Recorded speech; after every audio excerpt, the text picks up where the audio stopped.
Good morning, everybody. Good morning. It is Thursday. I am not sweaty because I did not work out yet. Normally, I start my workout at 7. I'm going to start like around 7:30 today. So I really dove into my Girl Washer Facebook. And the topic today was that, and it's so funny that that topic came up in the book today because when Alex and I and the kids went out to dinner last night, we were talking about drinking and going to parties and making sure your cup is covered so nobody can put anything in it and things like that. So we were like, that was our topic of conversation, not the whole evening obviously for dinner, but that did come up. And then in the book today it was about drinking. And I got real with my kids last night and I told them part of my story that I don't even remember if I told you guys or not, but not that I ever became an alcoholic, so to speak. It's not like I would drink all day, all night. But I did get myself to that point of I was worried, good morning, Tim, about how much I was drinking. Because for me, it was my coping mechanism. I didn't drink when I had my kids. But when I did not have them and they were at their dad's for a few days and I knew I wasn't going to see them, I wanted to numb my heart. I was sad when they weren't here, so I would go right to drinking because it helped me not feel. It helped me just be like, take the edge off and things like that. So we were talking about that last night, and they both asked me, were you an alcoholic? Is that something we need to worry about? I was like, I was not an alcoholic, but I was drinking more than I needed to. Like I just drank one drink after the other the whole time I was awake, because when I got home, I didn't want to feel sad. I didn't want to feel lonely. I just wanted to go to sleep. So, and no, I never drove myself. My friends drove me or I Ubered. But, so when I was reading the chapter today, it was awesome because it was titled, like each chapter title of this book is like lies that we tell ourselves. And this lie is, I need a drink. And it can go for drinks, it can go for food, but it's anything that we use for a coping mechanism, anything that we use to help us get through something. So in the book, she was talking about how before she had kids, she never drank. And she would actually judge people that talked about how much they drank throughout the evening when they came home, how they had a glass of wine and things like that, that she was very judgmental about it. And then she became a mom. And then she learned that each night she would go home and she would have wine because it was her way of taking the edge off. It was her way of what she felt of that would help her be a better mother. And as I'm reading that, I'm like, wow, that's how I felt. Like, it was my way. Belle, that's enough. It was my way of coping with the fact that I thought because I was divorced and because my kids' lives were going to be like upside down and going back and forth from house to house, that I wasn't a good mom. And it helped me, like I said, cope with not even realizing I'm alone at home, because not only did I lose my kids, but a couple months after being in my own home, I lost my best friend, my dog. She got really sick. Her heart kept giving out on her, and I had to let her go to doggy heaven. And she's still with me. She's in her box. I have her ashes. But hey, Lindsay. So life was really hard for me, and that was how I coped. That was how I didn't feel numb. And what's funny now is that I don't drink as often. Like when I was together with my girls, we did shots here and there, or whatever. But that was just more of us, because we never get to have some drinks together and stuff like that. But it's funny because when we were all together, we were saying how even though we were drinking, we weren't really feeling it. So we felt like we were wasting the calories of drinking because we weren't feeling the liquor like we used to. And I think it's because we didn't need it, if that makes any sense. It wasn't our crutch. It wasn't our lean on. We didn't feel we needed the drink. We just wanted to have a drink together. So we didn't feel it as much.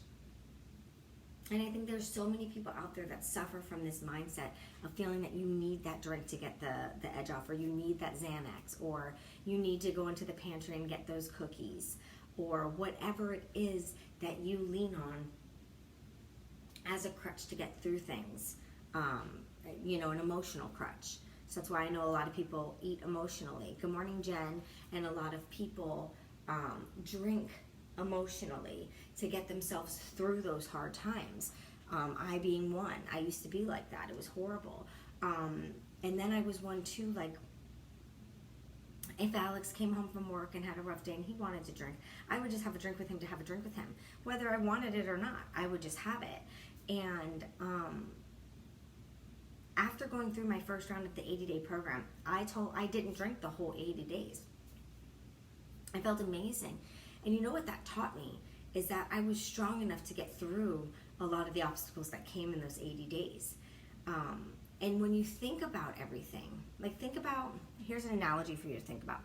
Think about when you're an infant and you come into this world, your immune system is just opened up to everything, right? So if your mom wants to put you in a bubble, they don't want to let you out anywhere because you're going to get sick. If one of your siblings, friends are sick or whatever, you don't, good morning, Kim, your mom doesn't want them over the house or us as moms when we have infants. We don't want anybody near our babies because they're going to get sick because they haven't been sick and their immune system is very, it's not strong. So we're afraid the baby's going to get sick, right? So we don't want to do anything. Well, us having that drink or us eating that cookie or whatever we do to help ourselves emotionally get through something, whatever we go to, for me it was drinking. I'm not an emotional eater. I'm someone that eats when I'm bored. If I'm not sticking to my plan and eating at the times that I should, if I get bored, first thing that comes to my mind is, I'm going to go get something to eat because I'm bored, and when I'm bored I want to sleep, so when I eat it keeps me awake. So that's something that I struggle with food. But for me, it was drinking. When it comes to emotions, when it comes to not wanting to feel, when it comes to being sad, when it comes to just wanting to numb feelings or numb pain, alcohol is my first thought. So when you think about that with a baby, so if the baby finally gets sick, go to the doctor. What does the doctor give? Antibiotics. Doctors used to always give antibiotics for sinus infections. Well, now, when I was a kid, they did. When my kids were little, they did. Nowadays, they want the sinus infection to take its course because they're realizing the antibiotic is like the alcohol. The more antibiotics that you put in your system, the less that your immune system can fight off illnesses, right? So if you think about it, if you take the antibiotics, you're going to wake up the next day. It's still going to be there. Your body's not learning anything. Your body's not getting strong. Same thing with drinking. So, okay, you're in pain. You got emotional things going on. In my case, when I was heavily drinking, I didn't know how to deal with not having my children. I raised them by myself from when they were babies. I was married, but I raised them alone. I did everything alone except whenever I would go over my parents' house. They would help me. They would relieve me. They would give me that break that us moms need, especially new moms. And so my relief was drinking. I wasn't in a happy marriage, so I turned to that. And I always felt like I would look forward to that glass of wine after I put the babies to bed. Like that was the highlight of my day, was looking forward to a drink. And now, when you look at it, so maybe in the evening when I would have that drink, I would feel great, right? But were my problems still there the next morning? Yep. Except now on top of that, I probably had a headache, or I felt sluggish, or I felt even more sad, because instead of giving my body the chance to feel those emotions and to get through it so my body can get strong, I let my body get weak. And by drinking and trying to get through those emotional things and not feeling them, I'm not teaching my body anything. So then the next day, instead of one drink, I probably would have needed 2 drinks to get through it. Because now I'm starting my day with the problem still being there, having to feel them even more. Can't heal what you don't feel. Exactly, Jen. You have to allow your body the time to feel what's going on, and the time to, good morning, Q, and the time to process, and the time to get through it, and then the time to heal. You're not going to get to that healing part by constantly pouring something in your cup. unless it's a superfood shake. That's going to help you heal, because that is going to put you on the right track. So for me, it was like, I had already given him water for you. For me, I don't even remember what day it was that I was finally like, oh my gosh. And I think it was when I really started dialing into this healthier lifestyle, because I was drinking, but I would still work out. Like, I remember, I think I was even talking about it on the last trip with my girls. I was talking about, like, I don't know how I used to be able to do it, but I would be out at the club with all my friends, kicking it back, one drink after the other, without breaks in between. And I'd be out till like 3, 4 in the morning, and then I'd be up at an 8 a.m. workout class, perfectly fine, and sweating it out and killing it in my group fitness class. I don't know how I did that, because now I don't drink. I'm in bed in order to get 6 to 7 hours of sleep, and I'm still exhausted when I wake up. Then I'm just like dragging, doing my stories, making my superfood shake. That gives me my energy. You know what I mean? So it's like we were talking about that when we were just in Indianapolis, because I was like, I don't know how I used to do that. Maybe that was the turning point when I noticed, like, obviously this is some sort of problem with drinking. If I can get up in the morning and go to a fitness class like 3 hours after going to bed and drinking all night and being okay, I don't really remember where the mind shift happened or where my eyes got opened up to the fact that I was not going down the right path with drinking. And then I had to dive into more personal development, dive into me, dive into getting to know myself again. And I think that's why I was so fearful to be alone, is because I didn't know who I was. I didn't know me. I had lost me a long time ago when I became a mom and was focusing on just the kids and trying to figure out how to make this marriage thing work so I could be with my kids all the time. I lost myself. So I think a lot of my fear of being alone was because I didn't know who I was. I was afraid to be alone because I don't know. But eventually I realized that this drinking path was not a good path to be on. And I started focusing on other things. I started finding ways to get through it when I wasn't with my kids. I would go for a walk. I would go for a run. I would go to an additional workout class. I figured that was better than going to the club dancing, burning the same amount of calories, but not having the alcohol with it. So when I read this chapter today in my Girl Washer Facebook, I was floored. Like, it was just crazy to me how that happens, because I hadn't read that book in a while. So when I opened it up and went right to that chapter, I was just talking about me going through that problem, just talking about that with my children. I'm very open with them about the things that I've done, the things that I've tried, because I don't want them to do the same things. And I just felt it that I needed to talk to you guys about that, because I know there are other moms out there and there's other dads out there, or people that aren't even parents but they have other life struggles, that you guys struggle with the same thing of using that word need. I need to get home and have a drink. I can't wait to get home and pour myself a glass of wine.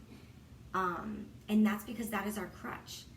Like, I'm sure there are many of us, when we get ready to cook dinner, the first thing you do is pour a glass of wine. Then you open up that cookbook, if you're following a cookbook, and start your recipe. But you're enjoying that glass of wine while you're doing it. Because for you, that's the way to get the edge off from your stressful day. Whether the day was stressful because you were dealing with your children and you're a stay-at-home mom. Whether your day is stressful because you have a 9-to-5 job and your boss makes it very stressful. Or you're just super busy at your job, so it makes it stressful. You can take him out if you need to. You can walk by. So, good morning, Amanda. So I wanted to talk about this topic because, God, there's so many people that are struggling with that. If it's not alcohol for you, maybe it's Oreo cookies. You know, maybe it's drugs.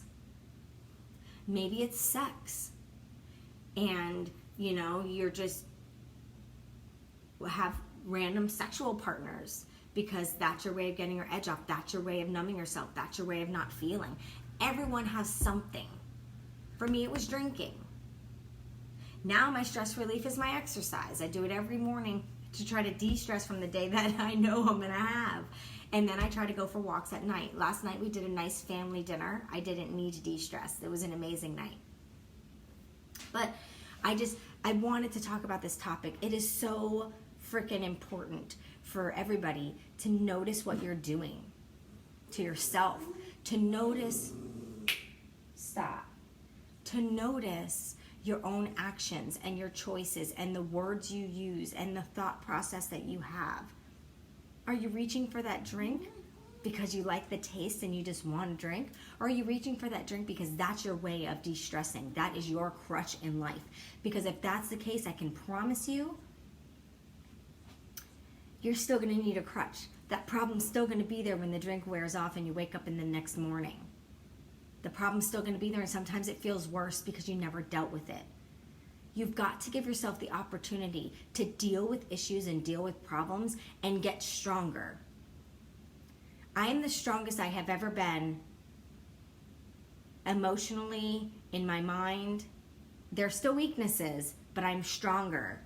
I'm not the strongest. I'm stronger than I was because I allowed myself to go through it. I allowed myself to learn. I allowed myself to feel it. I allowed myself to really dive in, notice everything, and dig deep and find my strength. Now I don't need a drink because I know I'm strong enough to get through anything. It might be difficult while I'm going through it, but I know I will make it out in the end. There will be a light at the end of the tunnel and I'll make it out. And that's where you need to get yourself to. Let me read these comments real quick. I see some comments from Tim. I can relate to exactly what you're talking about. Using alcohol to cope with life struggles and stresses. Never out of control, but a crutch. Temporary escape. Yep. And then only put my body and mind in a roller coaster of not being fully rested. Exactly. That's exactly how I was. Like, you felt like at the moment when you're drinking, you feel amazing. You feel like there's no problems. You're so easygoing and you're like, woo, and everything, right? But then you wake up the next morning and you're like, and you're extra tired and your brain is fogged and there's no mind clarity. Hey, Janet, there's none of that. And like, I look back at it and I wish I can go back and do it all over again because I probably wouldn't have dated some of the people I dated after I got divorced. You know what I mean? But I wasn't strong. And that person could be strong for me. That person made me feel good, made me feel pretty, or whatever I needed at that time. Looking back now on that season of my life, a rested and healthy perspective each day enables one to fully enjoy each day and face the day with clear. Yeah, exactly, Tim. Exactly. When you look back, if you struggled like that, like Tim and I are talking about that we have struggled, you know, with choosing drinking to be a crutch, you look back at it and you're like, God, was I really that weak that I needed that? Like, I don't need that now. Like, when we went to Indy and I drank with the girls, I didn't need the drink. I just chose to have a drink with them because we were having fun. We were being silly together. You know, these girls don't live close, so we never get to share a cocktail and cheers to a year of hard work and dedication. So that's what that was about. It was a celebratory drink. Hey, Sean. I got to see Sean, too, when we were in Indy. So we all sat around and had a drink together. Same thing, celebrating, hard work and dedication to our business and to our group members. It wasn't something we needed. It's not like we were looking at it saying, we need to have this drink right now. And that's a difference. If you want to celebrate and share a glass of champagne or a glass of wine with somebody to celebrate something, that's one thing. But when you feel you need it as a crutch and you feel yourself saying, I need this drink, that magic word of need is where you need to focus because nobody needs it. We're strong without it. We can get through anything. It might be tough. We might need people to carry us. I don't even know how many I had. We might need people to carry us. We might need a shoulder to lean on or a shoulder to cry on. Same with me. That's me now too, Sean. Like, when I have drinks, it's when we have those meetups and we're celebrating. The rest of the time, it's very rare, unless it's like I'm celebrating something with Alex, or I'm celebrating something like a big thing with my parents. But I used to just, for shits and giggles, oh, let's just have some shots of moonshine. And we would just sit around and drink for no reason. I don't do that much anymore. And I don't know if that makes me a party pooper in some people's eyes or not, but it's just, sometimes I don't feel it when I drink. Good morning, Rhonda. So I feel like it's a waste. Like before I felt it. And you know why? It's because I wanted and needed to feel it. I needed that escape. I needed to take the edge off and to not feel. But now I don't need those things. My emotions are strong. I don't need to escape anything. I don't need to not feel and to numb my emotions. So it's almost like, because mentally it's not something I need, it's almost like the alcohol doesn't work. It's weird. I don't know how to explain it. It's very weird. I used to drink 5 days a week. Now I like waking up. Yes. Okay, so you're in the same, you're gonna have to watch the replay. I told a little bit of my story with drinking at the beginning, Sean, and that's what I was talking about. Like, it used to be all the time because I needed to escape what I was going through. I needed to get away, and that was my crutch. That was like my mental vacation. And you know, like, I'd rather hear people say I need this weekend because they just need a break, instead of I need this drink, or I need this cookie, or I need that cake. Because if you notice, our crutches are always things that aren't great for us. Processed sugars, whatever other chemicals they have in those nasty ass Oreos, which are my favorite cookie, by the way, but I don't remember the last time I bought them in this house because that was a crutch of mine as well. So you will never see Oreos in that pantry anymore. Alex and I were just talking about that, actually. So then you need to know what your crutches are in life so you can just get rid of them. If food is your crutch and sweets are your crutch, don't freaking buy them, because I'm sure you're the one that grocery shops. Don't buy them. Because then when you go into that pantry to reach for that crutch, whether it's liquor in there, whether it's cookies, whether it's Little Debbie's Swiss rolls, whatever it is that you reach for as a crutch, if you remove it, because like I said, I am sure the ones that are listening to me right now are the ones that also are doing the grocery shopping. If you remove it, when you go to reach for that crutch and it's not there, you have no choice but to face what you need the crutch for. You have no choice but to face it. Learn, build up your immune system, which is your emotional strength. And then when that problem comes around again, you're not even going to think to reach into that pantry for that crutch. You're going to already know what to do because you're strong. You're going to be like a peacock with its little feathers sticking out, like, you know, look at me, I'm awesome. Because you're not going to need it. And that's where you need to get yourself. It's just like you don't want to take a lot of antibiotics because you want your body to fight off that cold, because you don't want to get sick again. So the next time that same cold comes around, your body's going to fight it off and you're not going to feel sick. This is the same thing. The drugs, the alcohol, the sweets, the food, sex, that's your antibiotics that you need to stop putting into your body so your body can get strong. So the next time that same problem comes around, guess what? You're not going to need it. You're not going to need it.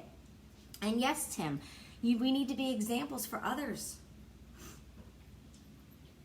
That's why I share these things that I share with you guys. I'm using myself and my life and what I went through as an example for other people that might be going through it, and as an example for my children. I share these same stories I share with you guys with my kids. Be an example for them. I tried drugs as an escape, alcohol. I mean, when I was younger, the drugs, not after I became a mother. But I was always looking for an escape.